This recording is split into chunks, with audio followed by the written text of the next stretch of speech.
चलिए लोकतंत्र के इस सफर को समझते हैं। आज हम जानेंगे कि दुनिया भर में अलग अलग संघर्षों और जीतों के बाद डेमोक्रेसी का ये जो आइडिया है वो कैसे पनपा और कैसे फैला। ठीक है, तो सबसे पहले ये देख लेते हैं कि आज हम क्या क्या कवर करने वाले हैं। हम लोकतंत्र की दो कहानियों से शुरुआत करेंगे, फिर उसके विशेषताओं को समझेंगे, देखेंगे कि ये दुनिया भर में कैसे फैला, उपनिवेशवाद का अंत कैसे हुआ और आज के दौर में डेमोक्रेसी की क्या हालत है। आखिर में हम ग्लोबल लेवल पर भी डेमोक्रेसी की बात करेंगे। तो चलिए शुरू करते हैं दो बहुत ही अलग अलग देशों की कहानियों से।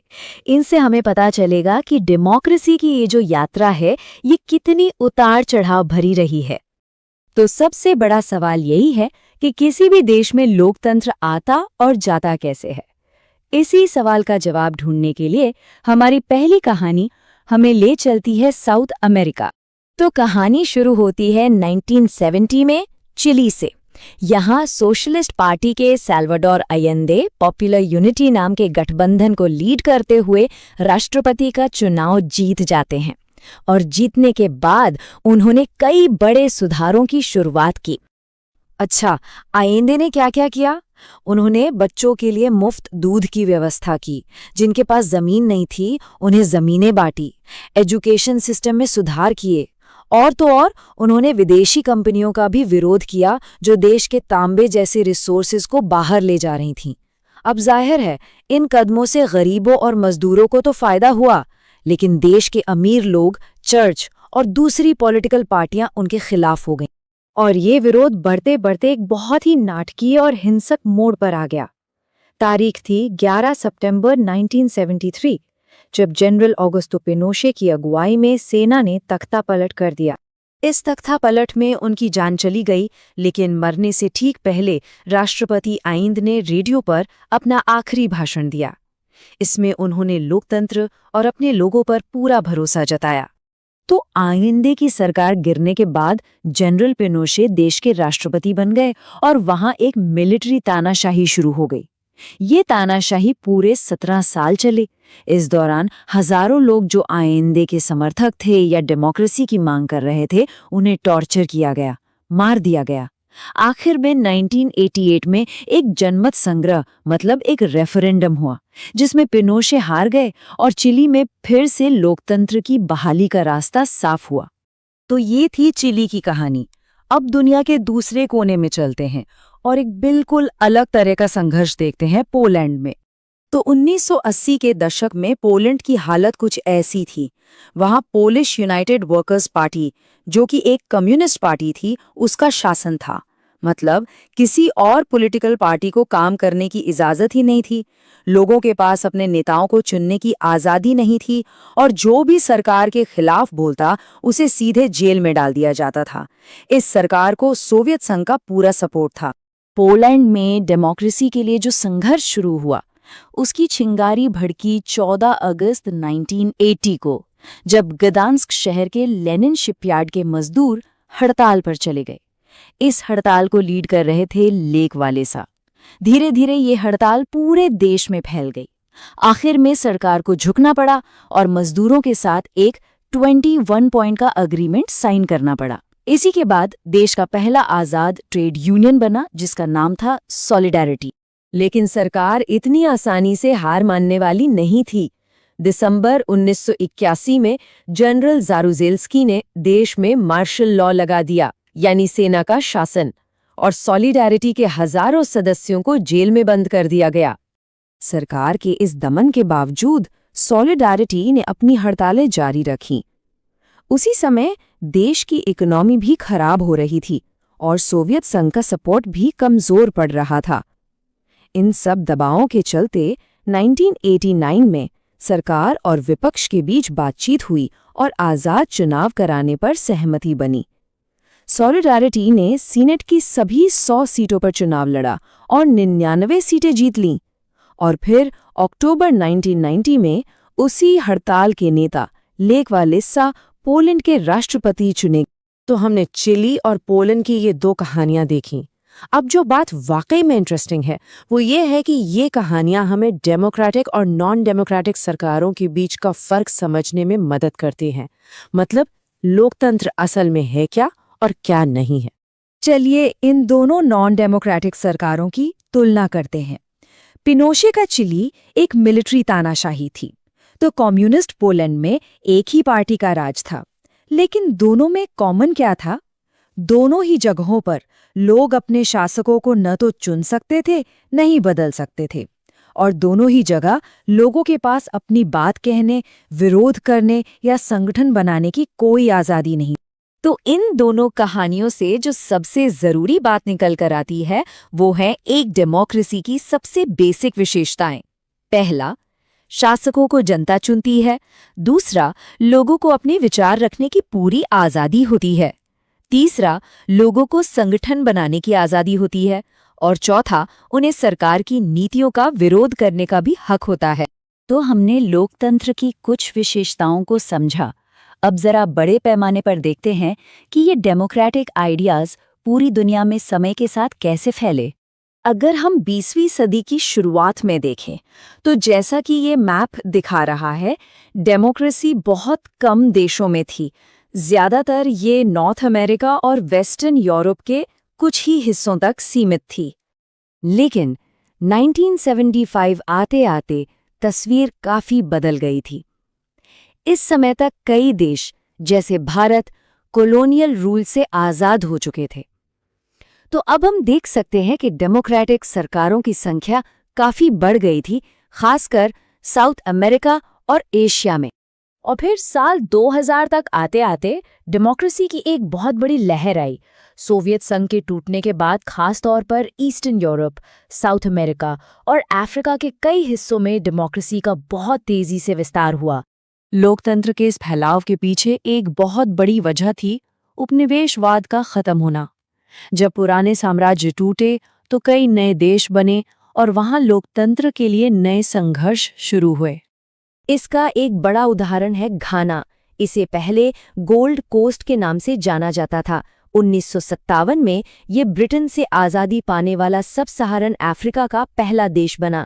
इसकी आज़ादी की लड़ाई को लीड किया था क्वामे नुक्रुमा ने।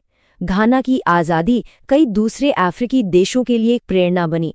हालांकि खुद घाना में भी लोकतंत्र का सफ़र आसान नहीं रहा और बाद में वहां मिलिट्री तख्तापलट भी हुए। लोकतंत्र के लिए संघर्ष का मतलब सिर्फ देश की आज़ादी नहीं था, बल्कि हर एक वयस्क नागरिक को वोट देने के अधिकार के लिए भी लड़ाई थी। ये एक ऐसा अधिकार है जो दुनिया भर के देशों ने धीरे धीरे लंबे संघर्षों के बाद हासिल किया, और ये सफ़र आज भी जारी है। हाल के दशकों में भी दुनिया के कई देशों में लोकतंत्र के लिए उतार चढ़ाव देखने को मिले हैं। कहीं प्रगति हुई है तो कहीं मुश्किलें भी आई हैं। जैसे 1991 में सोवियत संघ का टूटना एक बहुत बड़ा टर्निंग पॉइंट था, जिससे 15 नए देश आज़ाद हुए। हमारे पड़ोस में देखें तो नेपाल में एक लंबे संघर्ष के बाद 2008 में राजशाही खत्म हुई और वो एक डेमोक्रेटिक रिपब्लिक बना। वहीं पाकिस्तान में सिविलियन और मिलिट्री रूल के बीच अदला बदली चलती रही है। जैसे 1999 में जनरल मुशर्रफ ने तख्तापलट किया था, और म्यांमार में आंग सान सू की के नेतृत्व में मिलिट्री शासन के खिलाफ लोकतंत्र के लिए एक लंबा संघर्ष चला है। चलिए अब आखिर में ये सोचते हैं कि डेमोक्रेसी के जो सिद्धांत हैं, क्या वो उन इंटरनेशनल ऑर्गेनाइजेशंस पर भी लागू होते हैं जो देशों के बीच के रिश्तों को कंट्रोल करते हैं, जैसे कि यूनाइटेड नेशंस यानी संयुक्त राष्ट्र। ये ग्लोबल संस्था है जो दुनिया के देशों के बीच शांति, सुरक्षा और सहयोग को बढ़ावा देने के लिए बनाई गई थी। लेकिन सवाल ये है कि क्या ये खुद डेमोक्रेटिक है? अगर हम यूएन की सिक्योरिटी काउंसिल को ही देखें तो डेमोक्रेटिक सिद्धांतों पर एक बड़ा सवाल खड़ा होता है। इसमें कुल 15 सदस्य देश हैं, लेकिन 5 परमानेंट मेंबर्स अमेरिका, रूस, यूके, फ्रांस और चीन, इनके पास वीटो पावर है। इसका मतलब ये है कि इनमें से कोई एक देश भी किसी भी फैसले को अकेले रोक सकता है, भले ही बाकी सारे देश उस पर सहमत हों। तो ये हमें एक बहुत ही जरूरी और आखिरी सवाल पर लाकर छोड़ देता है। जैसे जैसे दुनिया एक दूसरे से और ज्यादा जुड़ रही है, क्या ग्लोबल डेमोक्रेसी का आइडिया कभी हकीकत बन सकता है? और अगर हाँ, तो उसके लिए क्या करना होगा? तो लोकतंत्र, ये शब्द हम सब ने कई बार सुना है, पर इसका असली मतलब क्या है और ये इतना जरूरी क्यों है भाई? चलिए आज इन्हीं सवालों को एकदम आसान तरीके से, जैसे हम नोट्स बनाते हैं, वैसे ही समझने की कोशिश करते हैं। यही वो दो सबसे बड़े सवाल हैं जिनके जवाब हम आज ढूंढेंगे। इन्हीं दो सवालों के इर्द गिर्द हमारी आज की पूरी चर्चा घूमेगी। तो ये रहा हमारा आज का रोड मैप। हम शुरू करेंगे एक सिंपल सी परिभाषा से, फिर देखेंगे कि असली लोकतंत्र की पहचान क्या है, इसके फायदे नुकसान क्या है, और आखिर में बात करेंगे कि लोकतंत्र का मतलब सिर्फ सरकार चलाने से कहीं ज्यादा है। ठीक है, तो सबसे पहले एकदम बेसिक से शुरू करते हैं। लोकतंत्र की सबसे सीधी साधी परिभाषा क्या हो सकती है? तो किताबों में या आम तौर पर जो सबसे पहली परिभाषा मिलती है वो ये है कि लोकतंत्र मतलब डेमोक्रेसी सरकार का एक ऐसा सिस्टम है जिसमें रूलर्स को यानी शासकों को लोग खुद चुनते हैं। सुनने में तो बड़ा ही सिंपल लगता है ना? और इसी सिंपल सी बात को अब्राहम लिंकन ने अपने बहुत ही फेमस कोट में कहा था, लोगों की, लोगों के द्वारा और लोगों के लिए सरकार। लेकिन सवाल ये है कि क्या बस इतनी सी परिभाषा काफी है? क्या हर वो देश जहां चुनाव होते हैं वो सच में डेमोक्रेटिक है? चलिए इसको ना कुछ असली दुनिया के एग्जाम्पल से टेस्ट करके देखते हैं। तो सबसे पहले बात करते हैं पाकिस्तान की। देखिए हुआ क्या था। 1999 में जनरल परवेज मुशर्रफ ने एक मिलिट्री कूप मतलब सैन्य तख्तापलट करके लोकतांत्रिक सरकार को हटा दिया। पहले तो उन्होंने खुद को चीफ एग्जीक्यूटिव बनाया और फिर बाद में बन गए प्रेसिडेंट। और तो और 2002 में एक रेफरेंडम यानी जनमत संग्रह करवाकर अपना कार्यकाल 5 साल के लिए और बढ़वा लिया। अब यहाँ पर जो सबसे जरूरी बात है वो ये है कि ऐसा नहीं था कि चुनाव नहीं हुए, चुने हुए प्रतिनिधि भी थे, उनके पास कुछ कुछ पावर भी थी, लेकिन जो फाइनल पावर थी, जो असली फैसले लेने की ताकत थी, वो मिलिट्री ऑफिसर्स और खुद जनरल मुशर्रफ के ही हाथ में थी। अच्छा, अब एक और केस देखते हैं, चीन का। चीन में भी हर 5 साल में चुनाव होते हैं नेशनल पीपल्स कांग्रेस के लिए, पर यहाँ एक पेंच है। चुनाव लड़ने की इजाजत सिर्फ और सिर्फ चाइनीज कम्युनिस्ट पार्टी या फिर उससे जुड़ी कुछ छोटी पार्टियों के मेंबर्स को ही है। तो इन दोनों एग्जाम्पल्स को देखकर एक बहुत बड़ा सवाल खड़ा होता है ना, कि अगर लोग वोट तो दे रहे हैं लेकिन असली पावर उनके चुने हुए लोगों के पास नहीं है, या उनके पास वोट देने के लिए कोई असली चॉइस ही नहीं है, तो क्या फिर भी हम इसे लोकतंत्र कहेंगे? तो ये बात तो अब साफ हो गई कि सिर्फ चुनाव शब्द से काम नहीं चलेगा, हमें एक बेहतर परिभाषा की जरूरत है। तो चलिए अब बनाते हैं असली लोकतंत्र के फीचर्स की एक लिस्ट। तो पहला और सबसे जरूरी फीचर जो हमें पाकिस्तान वाले केस से सीखने को मिलता है वो ये है कि फाइनल डिसीजन मेकिंग पावर मतलब आखिरी फैसला लेने की ताकत उन्हीं लोगों के हाथ में होनी चाहिए जिन्हें जनता ने चुना है। फीचर नंबर 2 ये चीन वाले एग्जाम्पल से जुड़ा है। लोकतंत्र का मतलब है फ्री और फेयर इलेक्शन, मतलब चुनाव ऐसे होने चाहिए जहां जो पार्टी अभी पावर में है उसके हारने का भी एक रियल चांस हो, ऐसा नहीं कि नतीजा पहले से ही तय हो। तीसरा फीचर है पॉलिटिकल इक्वालिटी का, यानी राजनीतिक समानता। इसका सीधा सा मतलब है कि हर एडल्ट सिटीजन के पास एक वोट होना चाहिए और हर वोट की कीमत बराबर होनी चाहिए, जिसे हम कहते हैं एक व्यक्ति एक वोट एक मोल। लेकिन ये सुनने में जितना अच्छा लगता है, क्या असलियत में हमेशा ऐसा होता है? नहीं, दुनिया में कई जगहें हैं जहां ऐसा नहीं था। जैसे सऊदी अरब में हाल तक महिलाओं को वोट देने का अधिकार नहीं था, या फिजी का केस ले लीजिए, वहां एक मूल निवासी फिजी के वोट की कीमत एक भारतीय फिजी के वोट से ज्यादा है। तो ये 1 पर्सन 1 वोट के आइडिया के खिलाफ है। और चौथा, आखिरी जरूरी फीचर, एक डेमोक्रेटिक सरकार अपनी मनमानी नहीं कर सकती, उसकी पावर अनलिमिटेड नहीं होती। उसे संविधान के बनाए कानूनों और नागरिकों को मिले अधिकारों की सीमाओं के अंदर रहकर ही काम करना होता है, और इसके लिए एक आज़ाद जुडिशरी का होना बहुत ज़रूरी है। तो चलिए फटाफट से इन 4 पॉइंट्स को एक साथ देख लेते हैं। यही है एक असली लोकतंत्र की 4 सबसे बड़ी पहचानें। पहला, असली पावर चुने हुए लीडर्स के पास हो। दूसरा, चुनाव फ्री और फेयर हो। तीसरा, हर किसी के वोट की वैल्यू बराबर हो।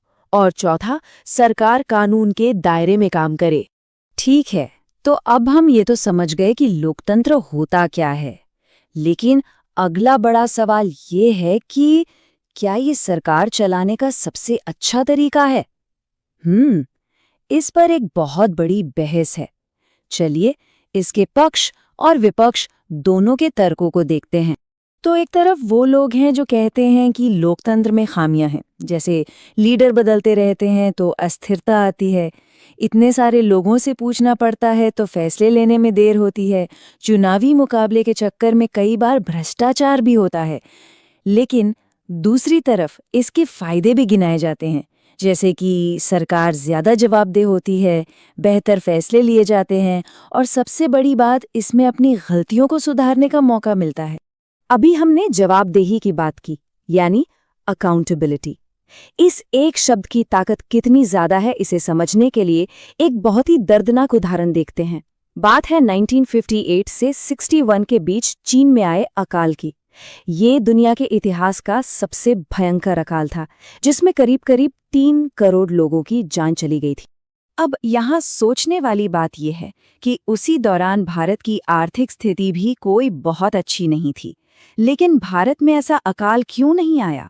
तो कई अर्थशास्त्री ये तर्क देते हैं कि इसका सबसे बड़ा कारण था भारत का लोकतांत्रिक होना। यहाँ सरकार को जवाब देना पड़ता है, एक आज़ाद प्रेस है, विपक्षी पार्टियां हैं जो सरकार पर दबाव बनाती हैं, और इसी दबाव के कारण सरकार को भूखमरी की स्थिति पर एक्शन लेना ही पड़ता है। तो अभी तक हमारी सारी बात सरकार के बारे में थी, लेकिन क्या लोकतंत्र का मतलब सिर्फ ये है कि देश कैसे चलेगा? नहीं, लोकतंत्र का आइडिया इससे कहीं ज्यादा बड़ा है। इसे ना एक बहुत सिंपल एग्जाम्पल से समझते हैं। सोचिए एक परिवार में शादी की तैयारी हो रही है और ये तय करना है कि शादी कहाँ होगी। अब एक तरीका है कि घर का मुखिया अकेले फैसला ले ले, और दूसरा तरीका ये है कि परिवार के सब लोग एक साथ बैठें, आपस में बात करें और फिर मिलकर कोई फैसला लें जिस पर सब राजी हों। बस यही दूसरा तरीका डेमोक्रेटिक तरीका है। तो आखिर में ये सवाल बचता है कि लोकतंत्र का मतलब सिर्फ वोट डालना तो नहीं है, है ना? असल में ये एक सिद्धांत है, एक तरीका है कि हम अपनी जिंदगी कैसे जिएं और कैसे साथ मिलकर अपने फैसले लें। ये सिर्फ एक राजनीतिक व्यवस्था नहीं, बल्कि जीने का एक तरीका भी है। कभी सोचा है कोई भी देश चलता कैसे है? उसकी बुनियाद क्या होती है? वो कौन से नियम हैं जो तय करते हैं कि सरकार की ताकत क्या होगी और एक आम नागरिक के अधिकार क्या होंगे? जी हाँ, हम बात कर रहे हैं संविधान की। तो चलिए आज संविधान बनने की इसी दिलचस्प कहानी को समझते हैं। जरा सोचिए एक ऐसी दुनिया के बारे में, एक ऐसे देश के बारे में जहां आपका भविष्य बस आपकी चमड़ी के रंग से तय होता हो। ये कहानी दक्षिण अफ्रीका की है और ये हमें दिखाती है कि कैसे नियमों का एक सेट यानी एक संविधान जुल्म की जंजीरों को हमेशा के लिए तोड़ सकता है। तो चलिए 20वीं सदी के दक्षिण अफ्रीका में चलते हैं। यहाँ एक ऐसी व्यवस्था थी जिसने इंसानियत को ही शर्मसार कर दिया। इसका नाम था रंगभेद, या जैसा दुनिया इसे जानती है अपार्थाइड। और ये बंटवारा ना हर जगह था, बिल्कुल साफ साफ। एक तरफ थे गोरे यूरोपियन जिन्हें हर तरह की आज़ादी और सुविधाएं थीं, और दूसरी तरफ अश्वेत भारतीय और जिन्हें रंगीन चमड़ी वाला कहा जाता था, उनके हिस्से में थीं सिर्फ पाबंदियां और जिल्लत। हालत इतनी खराब थी कि अगर उन्हें गोरों के इलाके में काम करने जाना हो तो उसके लिए भी परमिट लगता था। मतलब ये सिर्फ कोई ऊंच नीच की भावना नहीं थी, ये एक सोची समझी क्रूर सरकारी मशीनरी थी। और हाँ, ये कोई सामाजिक कुरीति नहीं थी, रंगभेद सरकार की ऑफिशियल पॉलिसी थी। 1948 से तो बाकायदा इसे कानून बना दिया गया। सोचिए, नस्ल के आधार पर भेदभाव देश का नियम था। लेकिन कहते हैं ना, जुल्म की उम्र ज्यादा लंबी नहीं होती। इस अंधेरे के खिलाफ भी एक बहुत लंबी, बहुत मुश्किल लड़ाई लड़ी गई। तो अब चलते हैं उस संघर्ष की कहानी की तरफ, जिसने दक्षिण अफ्रीका का नक्शा ही बदल दिया। और जब भी इस लड़ाई का जिक्र होता है तो एक चेहरा सबसे पहले सामने आता है, Nelson Mandela. African national Congress के लीडर के तौर पर उन्होंने और उनके जैसे अनगिनत लोगों ने इस अमानवीय सिस्टम को जड़ से उखाड़ने की ठान ली थी। लेकिन इस संघर्ष की कीमत बहुत बड़ी थी। नेल्सन मंडेला को अपनी जिंदगी के 28 साल, पूरे 28 साल जेल की सलाखों के पीछे गुजारने पड़े। जरा सोचिए, अपने लोगों के हक के लिए, आजादी के लिए जिंदगी का इतना बड़ा हिस्सा कुर्बान कर देना। और यही बात, यही सोच मंडेला को महान बनाती है। 28 साल जेल में बिताने के बाद भी उनके मन में बदले की आग नहीं थी। वो बात कर रहे थे मेल मिलाप की, सुलह की। उनका साफ मानना था कि एक दूसरे पर भरोसा, इंसानियत पर भरोसा ही एक नए लोकतांत्रिक दक्षिण अफ्रीका की नींव रख सकता है। और जानते हैं क्या हुआ? ठीक यही हुआ। इतिहास में ऐसा बहुत कम देखने को मिलता है कि जिन लोगों ने सालों तक जुल्म किया और जिन लोगों ने उसे सहा, वो सब एक टेबल पर साथ बैठें और मिलकर एक ऐसा संविधान बनाएं जो आज पूरी दुनिया के लिए एक मिसाल है। दक्षिण अफ्रीका की ये कहानी हमें बहुत कुछ सिखाती है, खासकर ये कि एक संविधान की अहमियत क्या होती है। पर सवाल ये उठता है कि किसी भी देश को, चाहे वो भारत हो, अमेरिका हो या कोई भी और, आखिर एक संविधान चाहिए ही क्यों? तो चलिए इस सवाल को थोड़ा और कुरेदते हैं। आखिर एक संविधान किसी समाज के लिए करता क्या है? क्योंकि ये सिर्फ नियमों की एक किताब तो है नहीं, ये उससे कहीं बढ़कर है। ये किसी भी समाज की आत्मा की तरह है। तो मोटे तौर पर ना इसके 4 सबसे जरूरी काम हैं। पहला, ये अलग अलग तरह के लोगों में एक भरोसा पैदा करता है ताकि वो शांति से साथ रह सकें। दूसरा, ये तय करता है कि सरकार कैसे बनेगी और किसके पास कौन सा फैसला लेने की पावर होगी।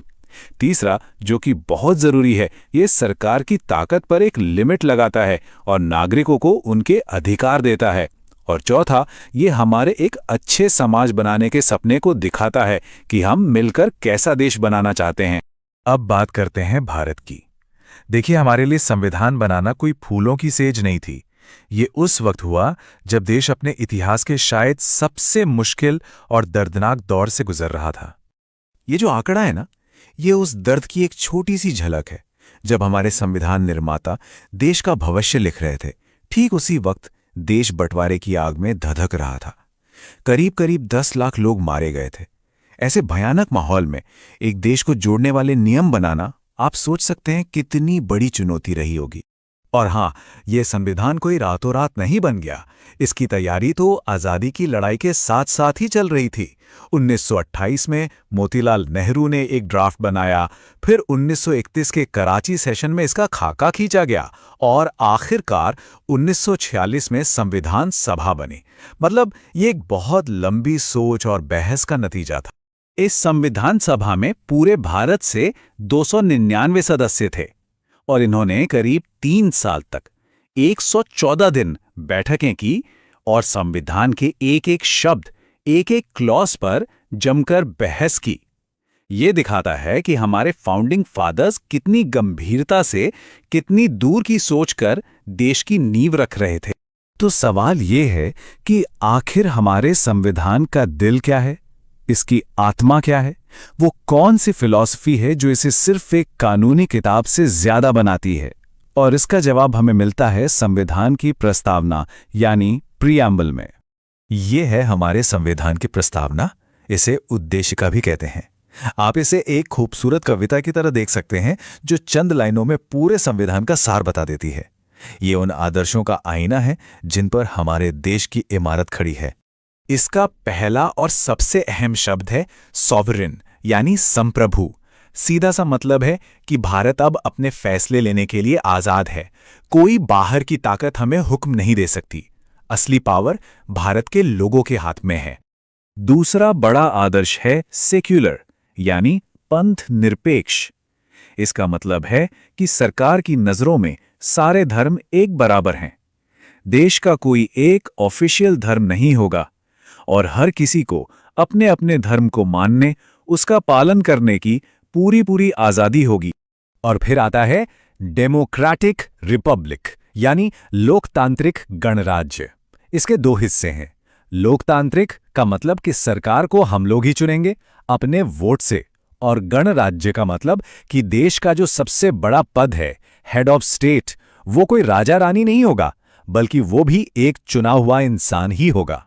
तो यही है वो बड़े बड़े स्तंभ: संप्रभुता, पंथ निरपेक्षता, लोकतंत्र और इनके साथ साथ न्याय, स्वतंत्रता, समानता और भाईचारा। इन्हीं की बुनियाद पर हमारा भारत राष्ट्र खड़ा है। भारत की आज़ादी की उस आधी रात को जवाहरलाल नेहरू के ये शब्द उस ऐतिहासिक पल की पूरी भावना को समेट लेते हैं। एक नई सुबह की उम्मीद, एक नई जिम्मेदारी। हमारा संविधान उसी उम्मीद और जिम्मेदारी का एक जीता जागता दस्तावेज है। तो आखिर में ये सवाल हम सबके लिए हैं। देखिए, संविधान सिर्फ इतिहास की एक किताब नहीं है, ये आने वाली हर पीढ़ी से किया गया एक वादा है। तो सवाल ये उठता है कि क्या हम सब मिलके उस वादे को निभा रहे हैं? इस पर सोचना बहुत जरूरी है। नमस्कार, चलिए आज भारत की चुनावी राजनीति की इस दिलचस्प दुनिया में उतरते हैं। ये एक ऐसा टॉपिक है ना जो हम सबकी जिंदगी से जुड़ा हुआ है, तो क्यों ना इसे साथ मिलके अच्छे से समझें। अच्छा, इस पूरी बातचीत को शुरू करने से पहले चलिए एक बड़ा सवाल सोचते हैं। जरा कल्पना कीजिए कि अगर हमारे देश में कभी चुनाव होते ही नहीं तो क्या होता? देश को कौन चलाता? हम अपने नेता कैसे चुनते? असल में यही वो सवाल है जो हमें ये समझाता है कि चुनाव इतने जरूरी क्यों हैं। तो फिर सवाल उठता है कि आखिर किसी भी लोकतंत्र में चुनाव की जरूरत पड़ती ही क्यों है। चलिए इस सवाल के जवाब को जरा और करीब से देखते हैं। देखिए, बात बहुत सीधी सी है। भारत इतना बड़ा देश है, इतनी ज्यादा आबादी है, तो क्या ये मुमकिन है कि हम सब एक साथ बैठकर देश के लिए फैसले लें? नहीं ना। इसीलिए हमें अपने प्रतिनिधियों की, अपने रिप्रेजेंटेटिव्स की जरूरत पड़ती है जो हमारी तरफ से सरकार चलाएं। और चुनाव ही वो तरीका है, वो मैकेनिज्म है जिससे हम इन लोगों को चुनते हैं। पर एक मिनट, क्या हर चुनाव को हम लोकतांत्रिक कह सकते हैं? जी नहीं, बिल्कुल नहीं। किसी भी चुनाव को सही मायनों में डेमोक्रेटिक यानी लोकतांत्रिक कहलाने के लिए कुछ बहुत जरूरी शर्तें होती हैं, कुछ गोल्डन रूल्स होते हैं जिन्हें पूरा करना ही पड़ता है। और ये है वो 5 सबसे जरूरी सिद्धांत जो किसी भी लोकतांत्रिक चुनाव की नींव होते हैं। सबसे पहला, एक व्यक्ति, एक वोट, एक मूल्य, यानी हर किसी के वोट की कीमत बराबर है। दूसरा, लोगों के पास असली चॉइस होनी चाहिए, मतलब अलग अलग पार्टियां खुलकर चुनाव लड़ सकें। तीसरा, चुनाव एक नियमित समय पर होते रहने चाहिए। चौथा, जीते वही जिसे सबसे ज्यादा लोग चुने। और पांचवा, जो कि बहुत जरूरी है, पूरी की पूरी प्रक्रिया एकदम स्वतंत्र और निष्पक्ष हो। अब यहीं से एक और सवाल जुड़ता है, क्या राजनीतिक मुकाबला होना अच्छी बात है? देखिए, इसके फायदे भी हैं और नुकसान भी। फायदा यह है कि जीतने के चक्कर में पार्टियां और नेता लोगों के लिए काम करने को मोटिवेट होते हैं। लेकिन इसका एक दूसरा पहलू भी है। यही मुकाबला समाज में फूट, गुटबाजी और कभी-कभी तो नफरत भी पैदा कर सकता है। और अक्सर पार्टियां जीतने के लिए डर्टी ट्रिक्स यानी कि गलत तरीके भी अपनाती हैं। ठीक है, तो अब ये समझते हैं कि ये सारे सिद्धांत हमारे देश यानी भारत की चुनाव प्रणाली में कैसे काम करते हैं। सबसे पहले एक शब्द को समझना जरूरी है, निर्वाचन क्षेत्र या कॉन्स्टिट्यूएंसी। इसका मतलब सिंपल है, एक वोटिंग एरिया। चुनाव करवाने के लिए पूरे देश को छोटे छोटे ज्योग्राफिकल एरिया में बांट दिया जाता है। और आपको पता है, लोकसभा चुनाव के लिए भारत में पूरे 543 निर्वाचन क्षेत्र हैं। हमारे संविधान में एक बहुत ही खास और जरूरी व्यवस्था की गई है, वो है आरक्षित निर्वाचन क्षेत्रों की। ये सीटें अनुसूचित जाति और अनुसूचित जनजाति जैसे हमारे समाज के कमजोर वर्गों के लिए रिजर्व की गई हैं। ऐसा इसलिए ताकि संसद में उनकी आवाज भी बराबर सुनी जाए और उनका सही प्रतिनिधित्व हो सके। अच्छा, वोट देने के लिए सबसे पहली शर्त क्या है? शर्त यह है कि आपका नाम मतदाता सूची में होना चाहिए। जिसे हम वोटर लिस्ट भी कहते हैं, और इसका ऑफिशियल नाम है इलेक्टोरल रोल। ये उन सभी लोगों की लिस्ट होती है जो 18 साल या उससे ज्यादा उम्र के हैं और वोट देने के काबिल हैं। और हाँ, हर चुनाव से ठीक पहले इसे अपडेट भी किया जाता है। और ये रहा वोटर का सबसे जरूरी पहचान पत्र, इपिक कार्ड, यानी इलेक्शन फोटो आइडेंटिटी कार्ड। जब कोई वोट डालने जाता है तो इसी कार्ड से उसकी पहचान की जाती है। तो ये तो हो गई वोटर्स की कहानी। अब जरा उन लोगों की बात करते हैं जो चुनाव लड़ना चाहते हैं, यानी कि उम्मीदवार। उनके लिए क्या प्रोसेस होता है? यहाँ पर एक बहुत ही महत्वपूर्ण बात है। हर उम्मीदवार को एक कानूनी फॉर्म भरकर अपनी कुछ जानकारी पब्लिक करनी पड़ती है। इससे वोटर्स को ये जानने में मदद मिलती है कि उनका कैंडिडेट कैसा है। जैसे क्या उस पर कोई सीरियस क्रिमिनल केस चल रहा है, उसके और उसके परिवार के पास कितनी जायदाद है और वो कितना पढ़ा लिखा है। सब कुछ ट्रांसपेरेंट। इस प्रोसेस के बाद शुरू होता है चुनावों का सबसे धमाकेदार और दिखने वाला हिस्सा, जिसे हम कहते हैं चुनाव अभियान या इलेक्शन कैंपेन। और चुनाव प्रचार में सबसे दमदार हथियार क्या होता है? नारे, स्लोगन्स। भारतीय राजनीति में तो कुछ नारे ऐसे हैं जो इतिहास बन गए। याद है आपको 1971 में कांग्रेस का गरीबी हटाओ, या 1977 में जनता पार्टी का लोकतंत्र बचाओ, और उसी साल लेफ्ट फ्रंट का जमीन जोतने वाले को। पर ऐसा नहीं है कि प्रचार में कुछ भी किया जा सकता है। चुनाव को साफ सुथरा रखने के लिए कुछ कड़े नियम कानून भी हैं। जैसे कोई भी कैंडिडेट वोटर्स को ना तो रिश्वत दे सकता है, ना ही धमका सकता है। जाति या धर्म के नाम पर वोट मांगना सख्त मना है। सरकारी मशीनरी का इस्तेमाल नहीं हो सकता, और तो और चुनाव में कितना पैसा खर्च होगा उसकी भी एक लिमिट तय है। इसके साथ ही एक और चीज लागू होती है जिसे कहते हैं आदर्श चुनाव आचार संहिता या मॉडल कोड ऑफ कंडक्ट। जैसे ही चुनाव की तारीखों का ऐलान होता है, ये कोड लागू हो जाता है। इसके तहत कोई भी पार्टी प्रचार के लिए मंदिर मस्जिद का इस्तेमाल नहीं कर सकती, सरकारी गाड़ियों या हेलीकॉप्टर्स का यूज नहीं कर सकती, और सरकार कोई भी नई पॉलिसी की घोषणा नहीं कर सकती। तो अब प्रचार का शोर खत्म और वक्त आता है लोकतंत्र के सबसे बड़े दिन का, यानी कि मतदान का, और फिर उसके बाद वोटों की गिनती का। ये फाइनल स्टेप्स हैं। ये पूरा प्रोसेस बहुत ही सिक्योर होता है।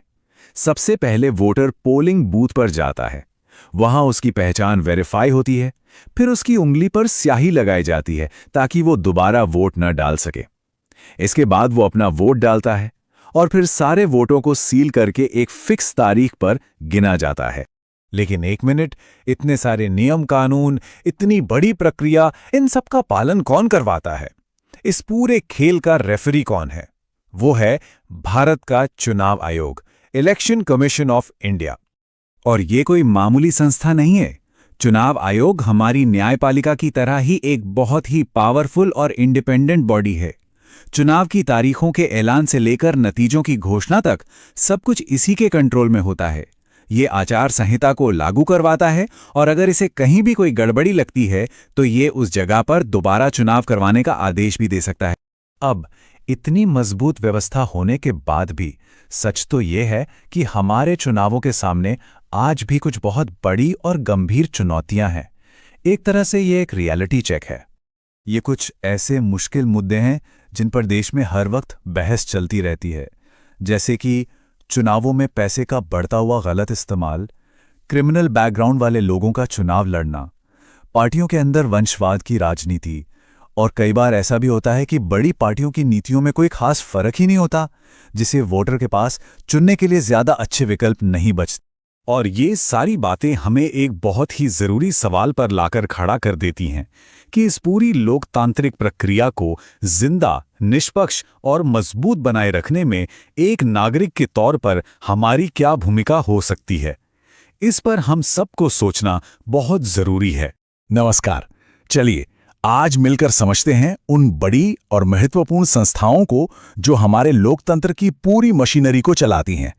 तो सबसे पहले एक बहुत ही बेसिक लेकिन बहुत इंपॉर्टेंट सवाल से शुरू करते हैं। सोचिए, एक देश में जब कोई इतना बड़ा फैसला लिया जाता है जिसका असर करोड़ों लोगों की जिंदगी पर पड़ता है, तो सवाल उठता है कि ये फैसले लेता कौन है और कैसे लिए जाते हैं। किसी भी लोकतंत्र में इस सवाल का जवाब इन 3 ताकतवर स्तंभों में छिपा होता है। कौन-कौन से? विधायिका, कार्यपालिका और न्यायपालिका। ये तीनों मिलकर ही इस पूरी डिसीजन मेकिंग प्रोसेस को संभालते हैं। अच्छा, अब सिर्फ किताबी बातें नहीं करते। इन संस्थाओं को असल में काम करते हुए देखने के लिए चलिए एक असली सरकारी फैसले की कहानी समझते हैं। एक ऐसा फैसला जिसने आधुनिक भारत की दिशा ही बदल दी। मंडल आयोग का मामला। यह है वो डॉक्यूमेंट, 13 अगस्त 1990 का वो ऐतिहासिक सरकारी आदेश जिसने सब कुछ बदल दिया। बस इस एक पन्ने ने देश भर की सरकारी नौकरियों में socially and educationally backward classes यानी SEBCs के लिए 27% सीटें रिजर्व कर दी। ये सिर्फ एक फैसला नहीं था, ये तो एक तरह का भूचाल था जिसने पूरे देश को हिलाकर रख दी। लेकिन यह फैसला कोई रातों रात नहीं लिया गया। अरे, इसकी जड़ें तो 1 दशक से भी ज्यादा पुरानी है। कहानी शुरू हुई 1979 में, जब मंडल कमीशन बना। 1980 में रिपोर्ट आई, फिर 1989 के चुनावों में इसे लागू करने का वादा किया गया, और फिर 1990 में VP सिंह सरकार ने आदेश जारी कर दिया। पर ड्रामा यहीं खत्म नहीं हुआ। 1992 में सुप्रीम कोर्ट की एंट्री हुई और कहानी में एक नया मोड़ आ गया।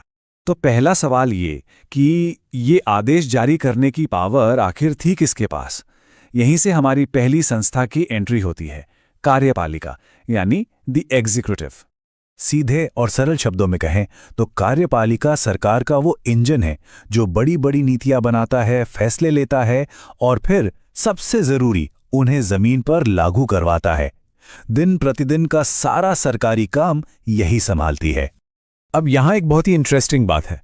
कार्यपालिका असल में 2 हिस्सों में बटी होती है। एक तरफ है राजनीतिक कार्यपालिका, मतलब हमारे चुने हुए नेता, जैसे प्रधानमंत्री और मंत्री जो कुछ सालों के लिए ही सत्ता में आते हैं। और दूसरी तरफ है स्थायी कार्यपालिका, यानी हमारे सिविल सेवक और नौकरशाह जो लंबे समय के लिए नियुक्त होते हैं। सरकारें आती जाती रहती हैं, पर ये वहीं रहते हैं। तो नेता नीति बनाते हैं और अधिकारी उसे लागू करते हैं। इस टीम के मुख्य खिलाड़ी कौन-कौन हैं? देखिए, राष्ट्रपति हैं जो देश के प्रमुख हैं, फिर प्रधानमंत्री जो सरकार के प्रमुख हैं और जिनके हाथ में असली ताकत होती है, उनकी मंत्रिपरिषद है, और फिर हैं सिविल सेवक। तो मंडल मामले में क्या हुआ? प्रधानमंत्री और उनके मंत्रियों यानी राजनैतिक कार्यपालिका ने फैसला लिया और नौकरशाहों यानी स्थायी कार्यपालिका ने उस आदेश को ड्राफ्ट करके जारी कर दिया। तो कार्यपालिका ने तो अपना फैसला ले लिया, लेकिन क्या एक लोकतंत्र में इतना काफी है? बिल्कुल नहीं। इतने बड़े फैसले पर सवाल उठना, उस पर बहस होना, ये भी तो उतना ही जरूरी है। और इसी काम के लिए है हमारी दूसरी महान संस्था, संसद। तो सवाल उठता है कि आखिर हमें संसद की जरूरत ही क्यों है? इस पूरी कहानी में इसका क्या रोल है? संसद के पास जबरदस्त शक्तियां हैं। ये कानून बनाने वाली सबसे बड़ी ताकत है। ये सरकार के काम पर, मतलब कार्यपालिका पर नजर रखती है और उनसे सवाल पूछती है। देश का सारा पैसा इसी के कंट्रोल में होता है और ये जनता से जुड़े मुद्दों पर बहस का सबसे बड़ा राष्ट्रीय मंच है। और हमारी संसद के 2 सदन हैं। एक है लोकसभा, जहां सांसद सीधे जनता के वोटों से चुनकर आते हैं, और दूसरा है राज्यसभा, जहां सदस्य राज्यों की विधानसभाओं से चुने जाते हैं, जो कि राज्यों की आवाज का प्रतिनिधित्व करते हैं। अब हालांकि मंडल आदेश एक एग्जीक्यूटिव डिसीजन था, पर ज्यादातर बड़ी नीतियां कानून बनने के लिए संसद की एक लंबी प्रक्रिया से गुजरती हैं। इसको ऐसे समझिए, कोई भी बिल यानी ड्राफ्ट लॉ पहले एक सदन में पेश होता है, फिर उस पर क्लॉज बाय क्लॉज बारीकी से बहस होती है ताकि हर पहलू की जांच हो सके।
नमस्कार।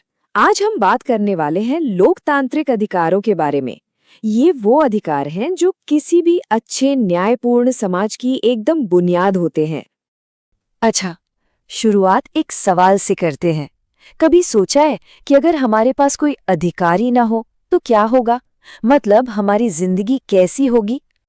देखिए, अधिकारों की असली कीमत समझनी है ना, तो हमें देखना होगा कि इनके बिना जिंदगी कैसी दिखती है। चलिए दुनिया भर से कुछ असली उदाहरण देखते हैं।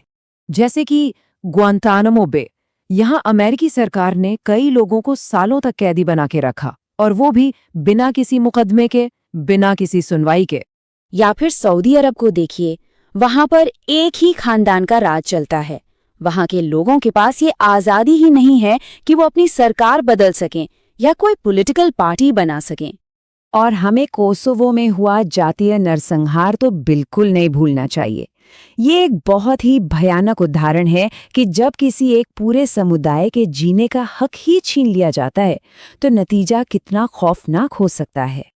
तो इन सभी उदाहरणों से एक बात तो साफ हो जाती है ना, कि अधिकार कोई लग्जरी या शौक की चीज नहीं है, ये तो एक जरूरत है। और एक लोकतंत्र में तो ये और भी ज्यादा जरूरी हो जाते हैं।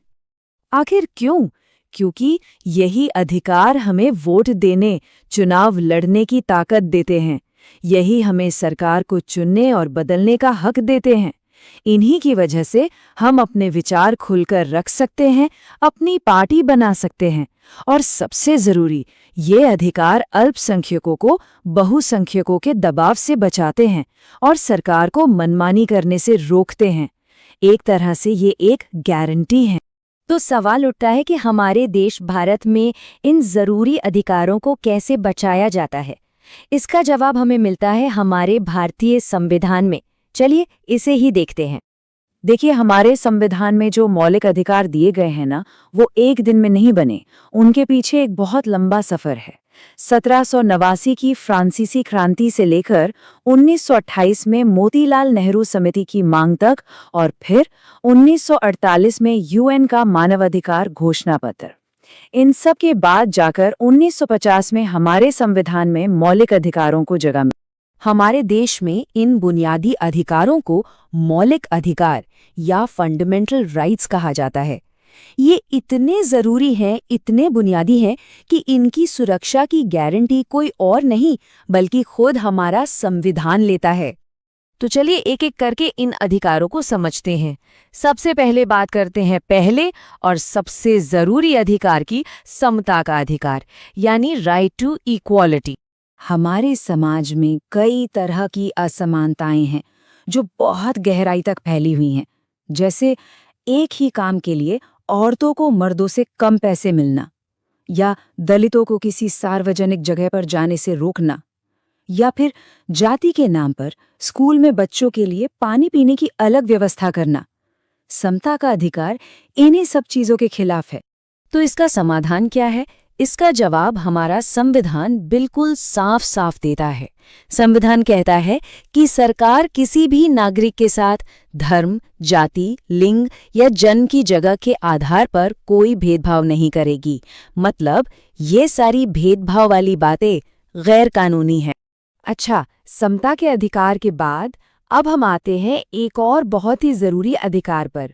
ये है स्वतंत्रता का अधिकार, यानी राइट टू फ्रीडम। और ये सिर्फ एक अधिकार नहीं है, बल्कि इसके अंदर हमें 6 अलग अलग तरह की आज़ादियाँ मिलती हैं। जैसे कि बोलने और अपने विचार रखने की आज़ादी, शांति से मीटिंग करने की आज़ादी, संगठन बनाने की आज़ादी, देश में कहीं भी घूमने फिरने और बसने की आज़ादी, और अपनी मर्जी का कोई भी काम या व्यापार चुनने की आज़ादी। तो ये सिर्फ किताबी बातें नहीं हैं। असल जिंदगी में इसका मतलब है कि कोई नेता भाषण दे सकता है, लोग शांति से इकट्ठा होकर किसी बात का समर्थन या विरोध कर सकते हैं, जुलूस निकाल सकते हैं। ये सब इसी अधिकार की वजह से मुमकिन है। अब आते हैं अगले अधिकार पर, जो हमें शोषण यानी एक्सप्लॉयटेशन से बचाता है। इस अधिकार के तहत 3 चीजों पर पूरी तरह से पाबंदी है। पहली, मनुष्य व्यापार यानी ह्यूमन ट्रैफिकिंग।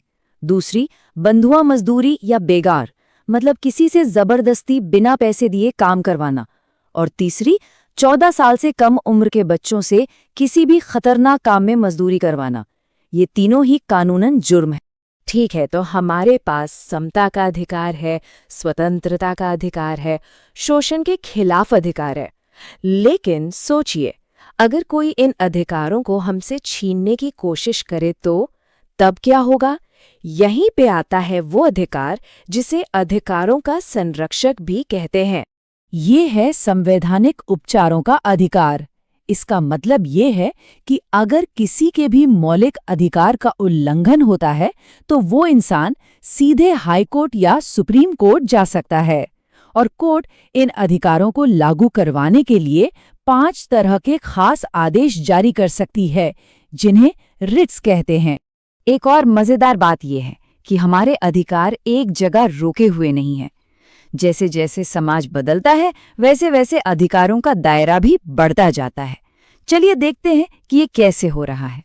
मिसाल के तौर पर समय के साथ कुछ नए अधिकार हमारे मौलिक अधिकारों का हिस्सा बन गए हैं। जैसे 2005 में आया सूचना का अधिकार यानी राइट टू इन्फॉर्मेशन, और 2002 में 86वें संशोधन से जुड़ा गया शिक्षा का अधिकार। वहीं दूसरी तरफ संपत्ति का अधिकार, जो पहले एक मौलिक अधिकार था, अब एक कानूनी अधिकार बन गया है।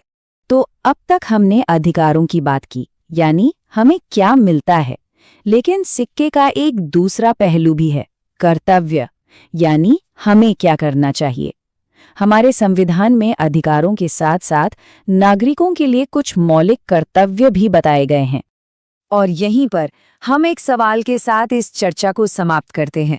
जरा सोचिए, जैसे जैसे हमारे अधिकारों का दायरा बढ़ रहा है, क्या एक अच्छे लोकतांत्रिक समाज को बनाए रखने के लिए हम नागरिकों के कर्तव्यों का दायरा भी बढ़ना चाहिए?